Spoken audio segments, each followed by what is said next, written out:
you today for the opening of the 11th Commonwealth Youth Forum. I'm particularly honoured to be speaking to a room of inspiring young leaders in my first speech as the Queen's Commonwealth Youth Ambassador. When I was reflecting on how to make the biggest impact with this new role, I turned to the ultimate source of guidance on all things Commonwealth, the words of the Queen herself. On the day of her 21st birthday, the then Princess Elizabeth gave an extraordinary radio address from Cape Town. With an eye on the future and an already unflinching sense of duty, she made a commitment. She said that whether her life be long or short, it would be dedicated to the service of the people of the Commonwealth. All of us here today can be grateful that it is a long life that the Queen is still enjoying.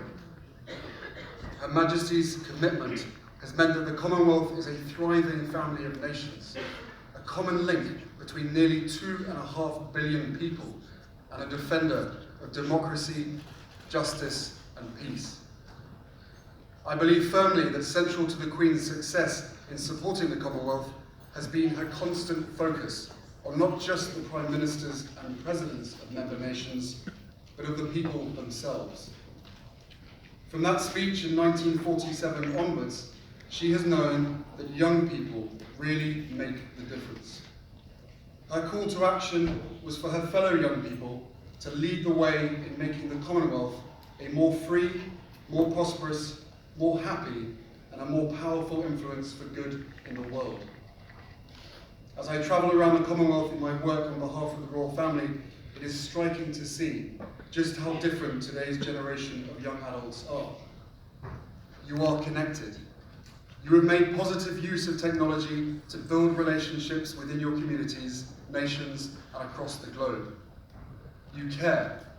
You want your nations to be cleaner, your planet to be greener, your friends and neighbours to be treated fairly and with respect, no matter their ethnicity, their religion, or their status. You are optimistic. The complicated challenges we face, climate change, inequality, conflict, they do not discourage you. Rather, they inspire you to persevere and effect change. I am sure that it is the young people of the Commonwealth, not just those in its 22 island nations, who will lead the world's response to climate change. After all, you are the ones who are experiencing it daily, and we must do more to make these changes a reality and truly move the dial. And again, after all, 60% of the Commonwealth is under the age of 30, and at 1.4 billion strong, it is you who are going to change the world. The young adults I have met across the Commonwealth have shown me time and again that your generation understands something very important.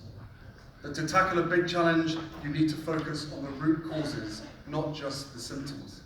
Something my father has believed for years, yet something society still struggles with. This is what I've learned from people like Patrice Mandere, who I met in South Africa 2 years ago. Patrice was concerned about poor education and employment outcomes in rural and impoverished communities.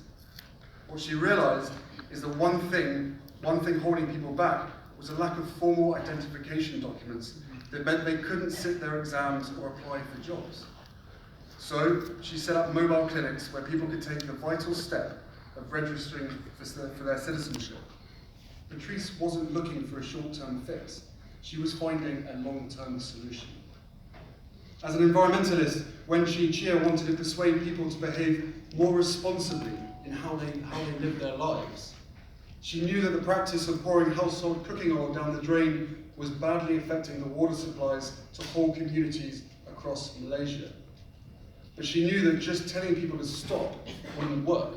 So she set about changing this behaviour by offering free soap in exchange for used oil. She now recycles this used oil into eco-cleaning products and candles, which are sold back into communities. This is just another example of changing mindsets and tackling an issue at its root.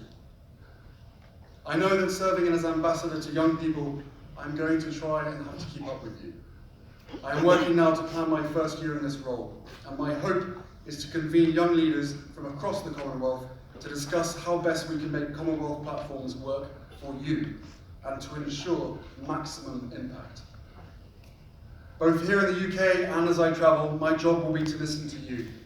My duty will be to ensure that your ideas, concerns, thoughts and hopes are heard.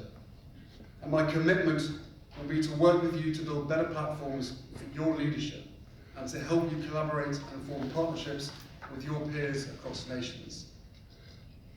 In my new role, I will work to support the Queen, my father, the Prince of Wales, and my brother, William, all of whom know that young people are the answer to the challenges of today. I am also incredibly grateful that the woman that I am about to marry, Megan, will be joining me in this work, of which she too is hugely excited to take part in.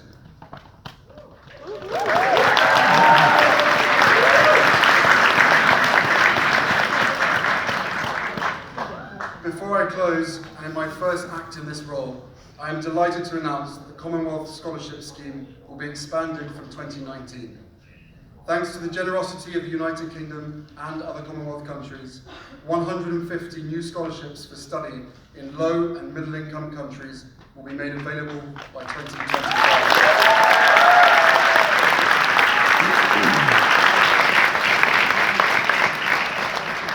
This scheme, which is run by the Association of Commonwealth Universities, will enable more of our talented young people to access life-changing opportunities to study across the Commonwealth for generations to come.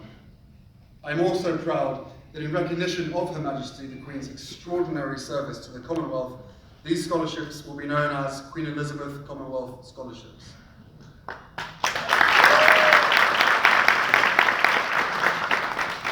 And I want to end by thanking you. It is an honour to be the Queen's ambassador to a generation that inspires me every single day. I am here to support you, and I cannot wait to see what you are going to achieve together. Thank you.